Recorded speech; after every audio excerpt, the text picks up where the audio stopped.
India news बने रहिए हमारे साथ, देश और दुनिया की छोटी बड़ी खबरें देख लीजिए। का फर्क है। कैसा ये हादसा है मेरी जिंदगी के साथ, कैसा ये हादसा है मेरी जिंदगी के साथ, मैं हूं किसी के साथ, मेरा दिल किसी के साथ। ये बजट तो कुर्सी बचाओ, सहयोगी दल पटाओ और हार का बदला लेते जाओ बजट। अरे जेल का बजट तो बढ़ा दीजिए, 300 करोड़ रुपए जेल का बजट, जेल का बजट बढ़ा दीजिए।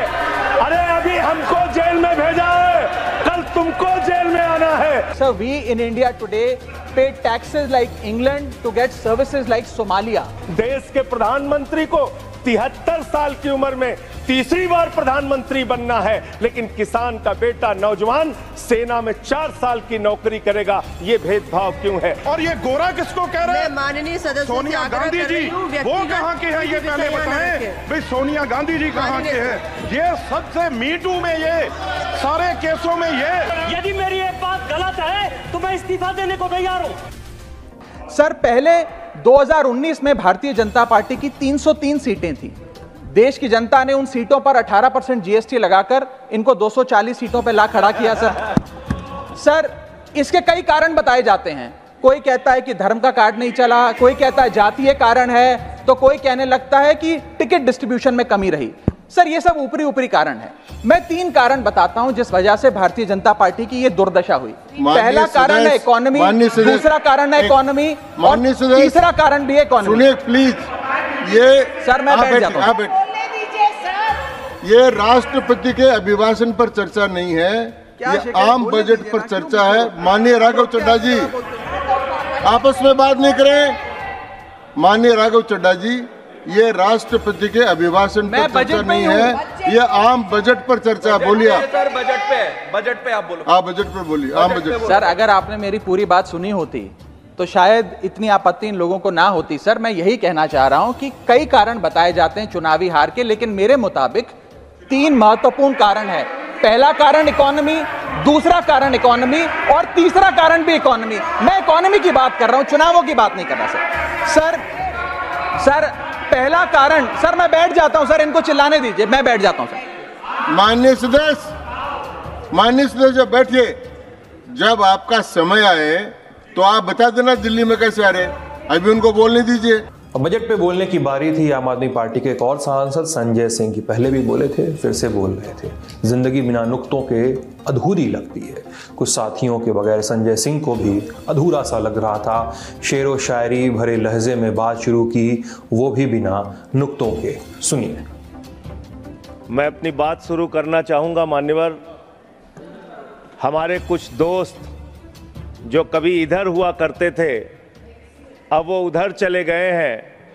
उनके लिए चंद पंक्तियों से अपनी बात शुरू करूंगा कि कैसा ये हादसा है मेरी जिंदगी के साथ, कैसा ये हादसा है मेरी जिंदगी के साथ, मैं हूं किसी के साथ, मेरा दिल किसी के साथ। तो जो लोग उधर चले गए मान्यवर, उनका दिल हमारे साथ है, भले वो किसी के साथ हो। बातों का सिलसिला पहुंच गया जेलों के बजट तक। संजय सिंह की कही बातों से सभापति जगदीप धनखड़ का मन गुदगुदा गया। सामने बैठे जेपी नड्डा भी हंसने लगे। मानवर, मैं तो ये कहना चाह रहा था आपके माध्यम से कि इस तरह के काम देश के अंदर नहीं होने चाहिए। भारत एक धर्मनिरपेक्ष राष्ट्र है और हम जानते हैं अपनी सामाजिक व्यवस्था में, मैं जानता हूं इनके मन में दर्द होगा मान्यवर। अभी चुनाव हारे हैं ये उत्तर प्रदेश में, तो वहां पर अगर कोई बोर्ड लगाएगा जाटव ढाबा, 1 सेकंड, जाटव ढाबा कोई लगाएगा, कोई अपने ढाबे के आगे अगर वाल्मीकि ढाबा लिखेगा तो आप लोग उसके यहां खाने नहीं जाओगे। मैं जानता हूं आपकी मानसिकता। आप वो लोग हैं जिन्होंने भारत के तत्कालीन राष्ट्रपति श्री रामनाथ कोविंद जी को प्रभु श्री राम के मंदिर के शिलान्यास में नहीं बुलाया। आप वो लोग हैं जिन्होंने मौजूदा राष्ट्रपति श्रीमती द्रौपदी मुर्मू जी को राम मंदिर के उद्घाटन में नहीं बुलाया। आप दलितों से, पिछड़ों से, आदिवासियों से, अल्पसंख्यकों से, मुसलमानों से नफरत करने का काम करते हैं। ये आपकी सच्चाई है। इसलिए नेम प्लेट मत लगवाइए। नेम प्लेट लगवाना है तो जिन्होंने देश की बैंकों को लूटा है उनका नेम प्लेट लगवाइए। और मान्यवर, मैं आपसे, आपके माध्यम से इस सरकार से कहना चाहता हूं, इनका बजट पढ़ रहा था मान्यवर, जेलों को भी इन्होंने कम बजट दिया। अरे जेल का बजट तो बढ़ा दीजिए, 300 करोड़ रुपए जेल का बजट बढ़ा दीजिए। अरे अभी हमको जेल में भेजा है, कल तुमको जेल में आना है, तुम सबको जेल में आना है। जेल का बजट बढ़ा दो, जेलों को ठीक कर दो, अगला नंबर तुम्हारा है, तुम्हें जेल में आना है, इसलिए कम से कम जेलों को तो ठीक कर दो, अगला नंबर तुम्हारा। मैं जेल के बजट पे बोल रहा हूँ मानवर, मैं जेल के बजट पे 1 सेकंड 300 करोड़ दिया, इनको जेल में आना है। 1 सेकंड सदन के नेताजी से मैं अनुरोध करूंगा, ये बहुत मार्मिक अपील है जेल का बजट बढ़ाने के लिए, और इस पर आप गौर फरमाइए। धन्यवाद सर, धन्यवाद सर। ठीक है ना, धन्यवाद सर। एक पृष्ठभूमि भी है मान्यवर, इसका ध्यान रखा जाएगा अध्यक्ष महोदय। इन्होंने शुगर, जेल, दिल्ली के मुख्यमंत्री, शिक्षा मंत्री, स्वास्थ्य मंत्री, कतार सी बन गई है। कतार जेल जाने वालों की, कतार आरोपों की, कतार दावों की, और इस कतार में कुछ नसीहतें और गुस्सा भी जुड़ा है जिसकी सुर्खियां बन रही हैं। 5 करोड़ केसेस पेंडिंग है इस देश के अंदर, और 6 लाख लोगों को पूरे देश में जेलों में रखा गया है, जिसमें करीब 76% अंडर ट्रायल हैं। इसका मतलब आपका मकसद न्याय दिलाना नहीं है, आपका मकसद किसी मामले की सच्चाई तक पहुंचना नहीं है, आपका मकसद है पकड़ पकड़ के एक एक व्यक्ति को जेल में डालना। आपने दिल्ली के मुख्यमंत्री को, जिनकी शुगर 36 बार 50 से नीचे जा चुकी है, आपने दिल्ली के मुख्यमंत्री को पकड़ के जेल में डाल दिया। नहीं मानवर, अब इनको बार बार मौका मत दीजिए। राज्यसभा की बात के बाद अब चलते हैं लोकसभा की तरफ। यहां भी कार्यवाही सुबह 11 बजे शुरू हुई, लेकिन हंगामे के साथ। ये हंगामा क्यों? कांग्रेस के सांसद गौरव गोगोई भाजपा के एमपी अभिजीत गंगोपाध्याय के खिलाफ कार्रवाई की मांग कर रहे थे। दरअसल 24 जुलाई को अभिजीत गंगोपाध्याय ने कांग्रेस सांसद गौरव गोगोई पर एक आपत्तिजनक कमेंट किया था, जिसके बाद हंगामा शुरू हुआ। इस घटना के अगले दिन यानी 25 जुलाई को सदन में प्रोसीडिंग शुरू होते ही उस कमेंट पर हंगामा शुरू हुआ। सदस्यों को शांत कराने की कोशिश में संसदीय कार्य मंत्री किरेन रिजिजू ने कहा कि स्पीकर को जो उचित लगता है वो कार्रवाई जरूर करें। यह भी कहा कि इन बातों के दरमियान मैं नहीं जानना चाहता हूं कि किसने किसको प्रोवोक किया। अब गेंद लोकसभा स्पीकर ओम बिरला के पाले में थी। उन्होंने प्रश्न संख्या 41 पूछे जाने की घोषणा की, लेकिन विपक्ष नाराज बैठा हुआ था, कार्रवाई की मांग कर रहा था। ओम बिरला को कहना पड़ा कि शांत रहिए, मैं इस विषय पर रूलिंग दे रहा हूं। आगे वो बोले कि भविष्य में ऐसी कोई भी टिप्पणी नहीं करनी चाहिए, साथ ही आसन को चुनौती देने की भी कोशिश ना करें। मामला शांत हुआ और प्रश्नकाल आगे बढ़ा। वक्त हो चुका था 11:31। बिहार के पूर्णिया से निर्दलीय सांसद पप्पू यादव ने एयरपोर्ट को लेकर एक सवाल पूछ लिया। सवाल के आखिर में स्पीकर ओम बिरला ने मजाकिया लहजे में कहा कि बैठ जाइए वरना लोग कहेंगे कि बिहार को बहुत कुछ दे रहे हैं। मैं माननीय मंत्री महोदय से आपके माध्यम से पूछना चाहूँगा कि गृह मंत्री अमित शाह जी भी और प्रधानमंत्री जी ने भी कई बार पूर्णिया एयरपोर्ट, भागलपुर एयरपोर्ट का जिक्र कर चुके हैं कि वो खुल गया, हो गया। अभी तक पूर्णिया लैंड जो बिहार सरकार के द्वारा अधिग्रहण होना था, जिसमें 15 एकड़ लैंड अभी तक अधिग्रहण नहीं है। मैं आपसे मिल करके भी पूर्णिया एयरपोर्ट के निर्माण कार्य की शुरुआत करने का मैंने आग्रह किया है। माननीय मंत्री जी, क्या इस साल में पूर्णिया एयरपोर्ट का आप शिलान्यास करके 2 साल के अंदर क्या वहाँ विमान चालू करने का कोई आपका निर्णय है? ये मैं आपसे पूछूं। पप्पू जी बैठ जाइए, नहीं तो लोग कहेंगे बिहार को बहुत ज्यादा दे रहे हैं। सर, माननीय सांसद जी हमसे मिल चुके हैं सर इसके, और हमारे अधिकारियों से भी उन्होंने जानकारी ली है, और जो भी थोड़ा जमीन का जो इशू था वो भी अभी सेटल होने वाला है सर। तुरंत दीपेंद्र हुड्डा जी उसमें प्रारंभ करेंगे। दोपहर 12 बजे लोकसभा अध्यक्ष ओम बिरला ने सदस्यों से दस्तावेजों को सदन के पटल पर रखने को कहा। फिर सदन में शून्यकाल शुरू हुआ। झारखंड के गोड्डा से बीजेपी सांसद डॉक्टर निशिकांत दुबे ने संविधान खतरे में है बताते हुए अपनी बात शुरू की। ये भी कहा कि महिलाएं आदिवासी कोटे से चुनाव लड़ती हैं, जबकि उनके पति मुस्लिम समुदाय से हैं। लोकसभा में बीजेपी सांसद ने आंकड़ों के जरिए ये दावा किया कि ऐसा हो रहा है। सुनिए उन्हें। सर, संविधान खतरे में। आदिवासियों का पॉपुलेशन 26% है। 10% आदिवासी कहां गायब हो गए, कहां खो गए? इसके बारे में कभी भी यह सदन चिंता की बात नहीं करता है, वो वोट बैंक की पॉलिटिक्स करता है। और जो हमारे यहां सरकार है, झारखंड मुक्ति मोर्चा, कांग्रेस, वो इसके ऊपर जो है कोई भी एक्शन नहीं लिया जा रहा है। आज क्या हो रहा है? बांग्लादेश का घुसपैठ हमारे यहां लगातार बढ़ रहा है। जो आदिवासी महिलाएं हैं उनके साथ बांग्लादेशी घुसपैठिए शादी कर रही है। हिंदू और मुसलमान का सवाल नहीं है। हमारे यहाँ जो लोकसभा का चुनाव लड़ती हैं महिला, आदिवासी कोटे से लड़ती हैं, उनके पति मुसलमान हैं। जिला परिषद की जो अध्यक्षा हैं उनके पति मुसलमान हैं। निशिकांत दुबे ने तृणमूल कांग्रेस पर भी एक गंभीर इल्जाम लगाया है। कहा है कि झारखंड में हिंदुओं के गांव खाली हो रहे हैं, ऐसा इसलिए क्योंकि बांग्लादेश से घुसपैठ जारी है। इशारा पश्चिम बंगाल की सरकार है। निशिकांत दुबे के इस कमेंट के बाद सदन में टीएमसी के खेमे में हंगामा शुरू हुआ। हमारे यहाँ अभी पाकुड़ जिले में तारानगर इलामी और डांगापाड़ा में दंगा हो गया। दंगा क्यों हो गया? कि बंगाल से ममता बनर्जी की जो पुलिस है और वहां के लोग मालदा और मुर्शिदाबाद से आकर हमारे लोगों को भगा रहे हैं और हिंदुओं का गांव खाली हो रहा है। ये बड़ा ही सीरियस विषय है। मैं और रिकॉर्ड कर रहा हूं, यदि मेरी एक बात गलत है तो मैं इस्तीफा देने को तैयार हूं।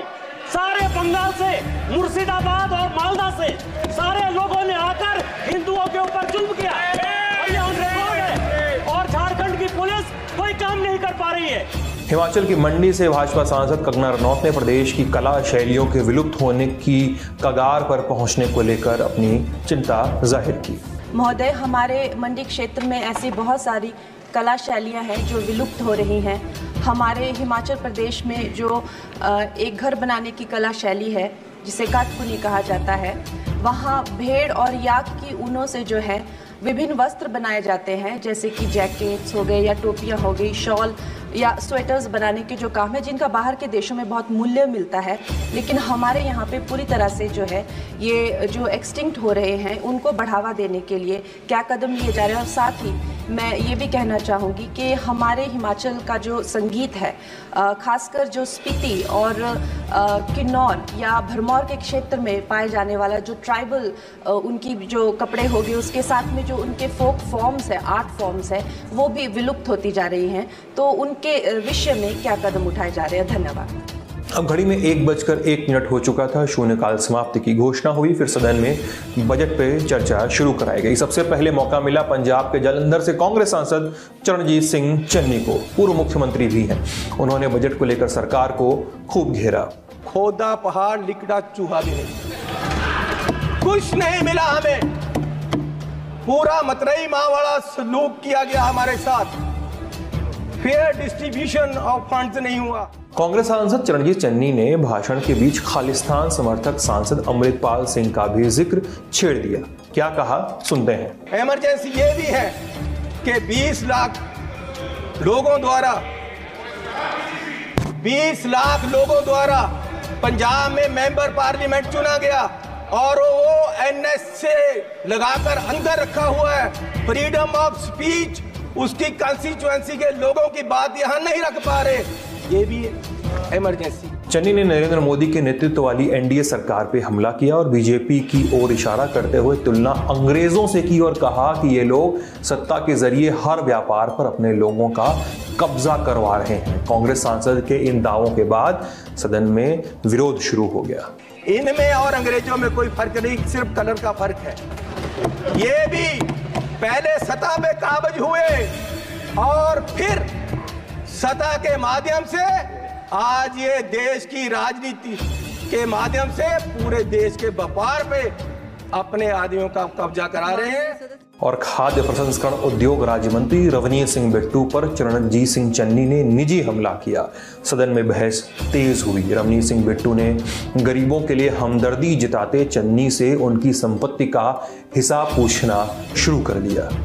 माननीय चेयरमैन जी, कोई बात नहीं, बैठ जाओ जी, बैठ जाओ जी, बैठ जाओ। बिट्टू जी, आपके पिताजी शहीद हुए थे, माननीय सदस्य, लेकिन मैं आपको कह दूं वो उस दिन नहीं मरे थे। वो उस दिन मरे जिस दिन आपने कांग्रेस को छोड़ा।